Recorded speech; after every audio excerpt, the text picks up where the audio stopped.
తెలియజేయండి. ఒకటి, చదువుకున్న ప్రతి విద్యార్థులు ఏసీ కాలేజీలో చదవడం జరుగుతుంది. రెండవది, హైదరాబాద్లో 3 లక్షల ఫీజుకు మనం 1,20,000 నుంచి 1,50,000 మధ్యలో ఫీజు తీసుకుంటాను. ఈ విషయం కూడా తెలియజేయండి. ఒకవేళ టాపర్స్ వాళ్ళు అంటే గవర్నమెంట్ కాలేజీలో అయిన విద్యార్థులు కావచ్చు, ఆర్థికంగా వెనుకబడి మంచి ఫస్ట్ క్లాస్ చదివేటువంటి విద్యార్థులకు మనం ఫ్రీ ఎడ్యుకేషన్ ఇస్తా ఉన్నాం. ఈ విషయాన్ని కూడా మీ ద్వారా ఈ ప్రజలకు తెలియజేస్తా ఉన్నా.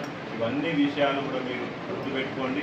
మీరు అంటే ఎవరైతే మంచిగా చదివి అంటే వాళ్ళ దగ్గర స్టఫ్ ఉన్నటువంటి పిల్లలు చాలామందికి తెలియకపోవచ్చు, ఇట్లాంటి కాలేజీలో మాకు అవకాశం ఇయ్యరు, మీరు ఫీజు కట్టించుకుంటారు అనేటువంటి విషయం తెలిసి ఉండదు.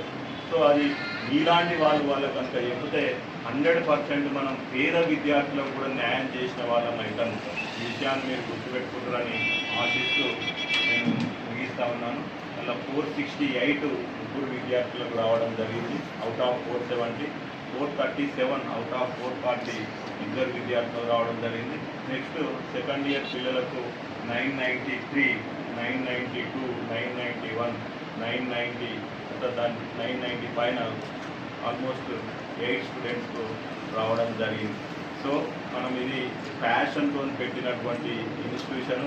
నేను మళ్ళీ మిమ్మల్ని రిక్వెస్ట్ చేస్తా ఉన్నా, మనం ఎలాంటి ఆర్థిక పరమైన విషయాలకు పోలేదు. ఆర్థికంగా సంపాదించుకోవడానికి వేరే మార్గాలు ఉన్నాయి. 100% నీతి నిజాయితీతో పేద విద్యార్థులకు న్యాయం చేయాలి, కాలేజీలో చేయనటువంటి ప్రతి విద్యార్థులకు న్యాయం చేయాలనే ఉద్దేశంతో మనం దీన్ని స్టార్ట్ చేసినాం. ఒక విద్యావేత్తగా మనం 2వ సంవత్సరం లోపలనే దాదాపు 849 మంది విద్యార్థులు మన వైబ్రెంట్ అకాడమీలో చదువుతూ ఉన్నారు. సో ఈ ఇయర్ కూడా ఇప్పటి వరకు మనం 250 పైన అడ్మిషన్స్ చేసినాం. ఇయర్ కంపల్సరీ మీలాంటి వాళ్ళందరూ కనుక సహకరిస్తే 1000 మందికి మనం ఇలా భోజన వసతితో పాటు ఎడ్యుకేషన్ అందించేటువంటి విషయంలో 100% ముందుంటాం.